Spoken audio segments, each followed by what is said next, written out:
সবাইকে রমজানের শুভেচ্ছা। রমজানে আমরা বিশেষ করে বাংলাদেশিরা ভাজা পোড়া জাতীয় আইটেমগুলো খেতে খুব ভালোবাসি এবং ছোলা মুড়ি এগুলো খেতে খুব ভালোবাসি। হ্যাঁ, আমাদের ট্র্যাডিশন, আমাদের খেতে ভালো লাগে, আমরা খাবো, কিন্তু আমরা প্রতিদিন সারাদিন রোজা রাখার পরে এই ভাজা পোড়া খাওয়াটা কি ঠিক হচ্ছে? হ্যাঁ, খাবো, কিন্তু মাঝে মাঝে আমরা ভাজা পোড়াটা ইগনোর করে এক মুঠ ভাত খেয়ে নিয়ে তারপরে যদি এই রেসিপিটা, এই আইটেমটা খাওয়া হয়, সেটা হবে অত্যন্ত স্বাস্থ্যকর, যা আপনাকে এনার্জি দিবে এবং আপনার জন্য হবে স্বাস্থ্যকর। আমি কিন্তু এই বোলে অলরেডি ঢেলে দিলাম ক্রিম। এখানে আমি সেমি স্কিম নিয়েছি, আপনারা ফুল স্ক্রিম অথবা সেমি স্ক্রিম, মিল্ক ক্রিম নিতে পারেন। তো ক্রিমের মধ্যে আমরা যদি এটাকে পাতলা করতে চাই তাহলে একটু অল্প করে দুধ ঢেলে দিতে পারেন। আমি অল্প একটু দুধ ঢেলে দিলাম, এটা না দিলেও হবে। চাইলে আপনারা একটু ইয়োগার্ট যোগ করতে পারেন, তবে এই রমজানে সারাদিন রোজা রাখার পরে টক দই না দিয়ে মিষ্টি দইটা দিলেই ভালো, এবং দই না দিয়ে শুধু যদি ক্রিম আর দুধ দিয়ে করেন সেটা আরও বেশি স্বাস্থ্যসম্মত হবে, কারণ টক দিয়ে আপনাদের গ্যাস তৈরি হতে পারে।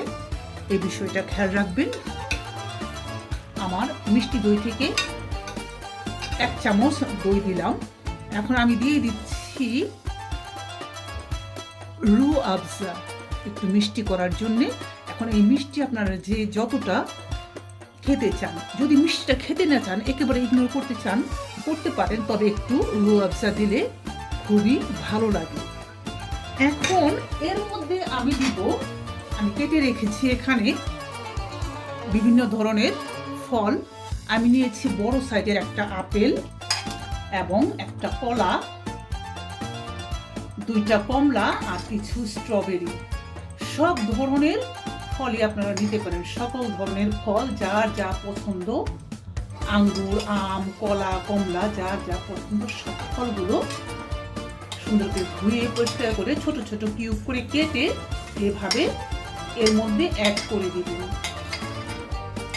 এভাবে অ্যাড করে দিবেন আর এটাকে এভাবে মিলিয়ে নেবেন। আর একটা জিনিস সাথে দেবেন, সারাদিন রোজা রাখার পরে এটা আপনার পেটকে ঠান্ডা করবে, খুবই ভালো। বিশেষ করে যাদের কনস্টিপেশনের সমস্যা আছে তারা যে রোজার পরে ঠিক এই থুকমা মানে ব্যাসিল সিড ভিজিয়ে রেখেছিলাম আমি গতকালকে পানিতে, আমি এটা অ্যাড করে দিলাম।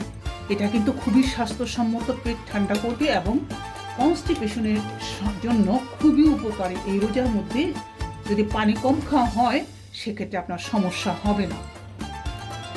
আর এর সাথে আপনারা কিন্তু চাইলে কিছু সাবুদানা রান্না করে মেলাতে পারেন, না মেলালেও কোনো সমস্যা নাই।